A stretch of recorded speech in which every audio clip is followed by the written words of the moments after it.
नववधू सजून बेडरूममध्ये पतीची वाट पाहत बसलेली असते. पती येतो आणि येऊन लगेच नवीन जीवनाची सुरुवात करताना तो असा एक डिमांड करतो की नववधू नकार देते.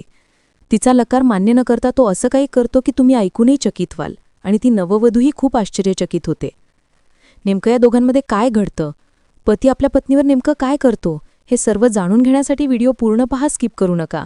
पण त्यापूर्वी चॅनल सबस्क्राईब करा आणि तुम्ही हा व्हिडिओ महाराष्ट्रातील कोणत्या गावातून पाहताय ते कमेंटमध्ये नक्की सांगा. चला तर मित्रांनो, आता व्हिडिओ सुरू करूया. आजची खरी घटना मुंबईतील आहे. मुंबईत एक व्यक्ती असतो, त्याचं नाव आहे विक्रम.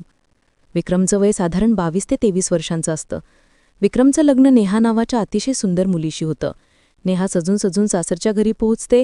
सासरच्या घरी पोहोचल्यावर तिथल्या सर्व रीतिरिवाज पार पडतात. सगळ्या रस्मा पूर्ण होतात. घरातील सर्व कुटुंबीय हळूहळू झोपी जातात. वेळ कशी उडते ते कळतच नाही. संध्याकाळ होते, रस्मा पार पडतात. संध्याकाळची रात्र होते. रात्री सगळे जेवण करतात. बारात परतल्यामुळे घरात खूप गर्दी असते. खूप लोक फिरत फिरत असा वेळ घालवत रात्री 11 ते 12 वाजतात. नववधू रात्री 1 वाजता आपल्या खोलीत येते. विक्रम आधीच झोपलेला असतो. नेहा येते आणि विक्रमला उठवते. दोघे एकमेकांशी बोलतात. बोलत बोलतच त्यांची नवीन जीवनाची सुरुवात होते. नवीन पाऊल पडतं. नंतर विक्रम हळूहळू पत्नीकडे येतो. दोघे बराच वेळ बोलतात. बोलताना प्रेम वाढतं आणि नवीन जीवन सुरू होतं. आता खरं काम करण्याचा वेळ येतो. पहिलाच दिवस असल्यामुळे विक्रम पत्नीशी नवी सुरुवात करतो. दोघे एकमेकांशी नातं जोडतात. पण विक्रमला काहीतरी असं आवडत होतं जे नेहाला अजिबात आवडत नव्हतं. विक्रम नेहाला म्हणतो, मला तुझ्या शरीराच्या प्रत्येक भागातून असं काही करायचं आहे ज्यासाठी तुम्हाला नकार देऊ शकत नाहीस. नेहा नकार देते. ती म्हणते, मला या सगळ्यात काही रस नाही आणि हे मला आवडतही नाही. तुम्ही योग्य पद्धतीने करा. मी तुमची पत्नी आहे आणि पत्नीचं कर्तव्य मी निभावेन. मी काही चुकीचं करू शकत नाही. पण विक्रम नेहाला सांगतो, मला जे आवडतं ते मी करणार आणि तुला माझं ऐकावं लागेल, कारण तू माझी पत्नी आहेस. तू नकोस तर कोण करणार. हळूहळू नेहाला समजावतो, आग्रह करतो.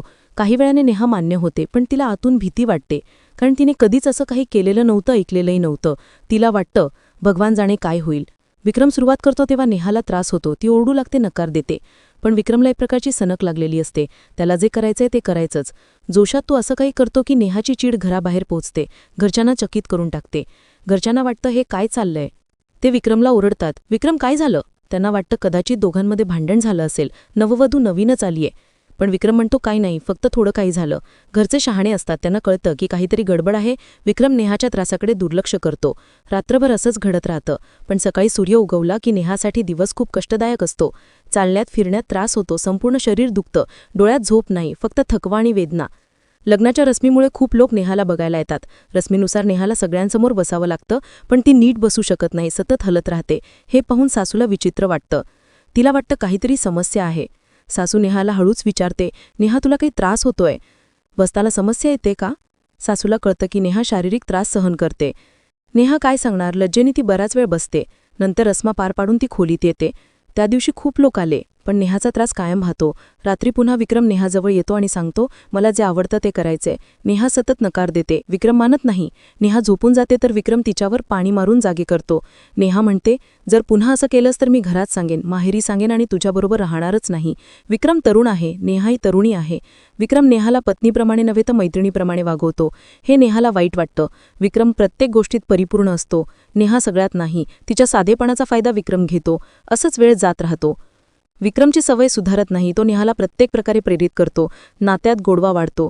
नेहाही हळूहळू मदत करते, कारण विक्रम मानणार नाही हे कळतं. पण एकदा नेहा म्हणते, आज तुम्ही रोज करता तसं करू नका. मी तुमची पत्नी आहे. कुटुंब आणि जीवनाचा विचार करा. विक्रम म्हणतो, ठीक आहे. सुरुवात करतो तेव्हा नेहा बेडवर बसते.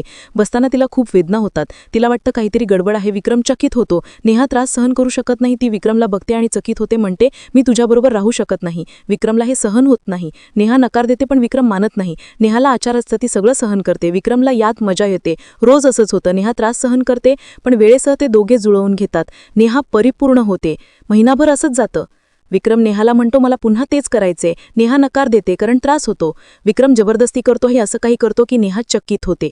दुसऱ्या दिवशी नेहा सासूला सांगते, जर तुमचा मुलगा असाच करत राहिला तर मी सोडून माहेरी जाईन. मी माझ्या घरच्यांना सांगेन की त्याचं हे वागणं मला आवडत नाही, किंवा त्याला समजावून सांगा, नाहीतर मी जाते. सासू विचारते, काय झालं सांग. नेहा म्हणते काही सांगू शकत नाही, फक्त समजावून सांगा, नाहीतर मी 1 मिनिटही राहणार नाही. सासू विक्रमला विचारते, तुमच्यामध्ये भांडण झालं का? नेहा म्हणते की पुन्हा केलंस तर ती सोडून जाईल. विक्रम म्हणतो, काही नाही आई, सामान्य बाब आहे. सासू म्हणते काहीतरी आहे. विक्रम समजतो की नेहाने इशारात सांगितलं. त्याला वाटतं काहीतरी गडबड आहे, ते करू नये. त्या दिवसापासून दोघांमध्ये सुधार होतो. छोटा सूझबूझने जीवन सुधारतं. नेहाने सूझबूझ दाखवली नाही तर काहीतरी होऊ शकलं असतं. पण तिने वेळीच सासूला सांगितलं. विक्रमला चूक कळली. असं त्यांचं जीवन सुधारलं. मित्रांनो, ही घटना सांगण्याचा उद्देश तुमच्या भावना दुखावणं नाही, तर जागरूकता निर्माण करणं आहे. आम्ही हिंसा, शोषण किंवा अनुचित वागणुकीला प्रोत्साहन देत नाही. आम्हाला हवंय की तुम्ही ह्यातून शिका. मित्रांनो, या घटनेबद्दल तुमची मतं कमेंटमध्ये नक्की सांगा आणि अशाच सत्य घटनांसाठी मराठी दर्पण चॅनल नक्कीच सबस्क्राईब करा, कारण गुन्हा काहीही असो, शेवटी सत्याचाच विजय होतो.